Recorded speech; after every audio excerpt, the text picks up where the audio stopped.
৮ বছর পর আমার স্কুল লাইফের বান্ধবীর সাথে দেখা। আমি গিয়েছিলাম ওর বাসায়। আমার বান্ধবীর বিয়ে হয়ে যাওয়ার পর ওর সাথে আর কখনো দেখা হয় নাই। ও সংসার নিয়ে ব্যস্ত আর আমি পড়ালেখা নিয়ে, যার কারণে অনেকটা দূরত্ব হয়ে গিয়েছিল।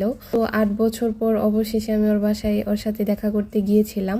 ওর একটা ছোট্ট মেয়ে আছে, এই যে কিউট মাশাল্লাহ। ওর নাম হচ্ছে রোজামণি। অনেক কিউট একটা মেয়ে। রোজামণি সবসময় ওর মার কাছে বলতো আমার কাছে মেহেদি দিবে। তো আমি আমার বান্ধবীর বাসায় যাওয়ার সময় ওদের জন্য মেহেদি নিয়ে যাই। মেহেদি পেয়ে রোজামণি তো অনেক খুশি, আমাকে বলতেছে আমার 2 হাত ভর্তি করে মেহেদি দিয়ে দিবা।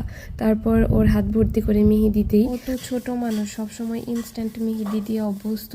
তো আমি ওকে বুঝিয়ে বললাম যে আন্টি, এটা তো অর্গ্যানিক মেহেদি, তোমাকে অনেকক্ষণ হাতে দিয়ে রাখতে হবে, তুমি দেওয়ার সাথে সাথে কালার পাবা না।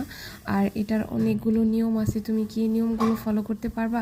বলতেছে হ্যাঁ আমি পারবো, তুমি আমাকে দিয়ে দাও। যখন মেহেদি দিয়ে দিচ্ছিলাম, রোজামণি অনেক মনোযোগ দিয়ে দেখছিল। তখন আমার বান্ধবীর সাথে বললাম যে আমরা ছোটোবেলা যখন স্কুলে আমাদের কাছে মেহেদি থাকতো না, তখন আমরা পেন্সিল অথবা কলম দিয়ে খাতার মধ্যে মেহেদির ডিজাইন করতাম। আমরা অনেক মেহেদি পাগল ছিলাম। তো তারপর অনেক গল্প হলো আমার বান্ধবীর সাথে, ওর মেয়ের সাথে। এখানে একটা জিনিস খেয়াল করলে দেখতে পারবেন, ব্যাকগ্রাউন্ডের কাপড়ের জন্য হাতটা তুলনামূলক কালো লাগতেছিল।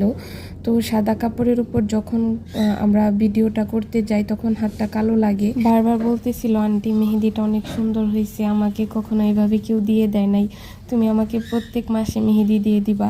আমি বললাম চলে আসো তুমি আমার বাসায়।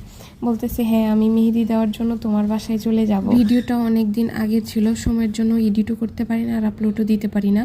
আর এইসব ভিডিওতে ভয়েস দিতে হয়, আপনারা তো শুনতেই পারতেছেন আমার একটা মিঠু আছে।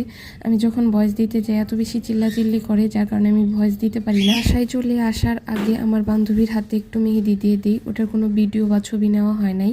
তারপর বাসায় আসার পর ভাই আমাকে কালারের ছবি তুলে পাঠিয়ে দিয়েছিল।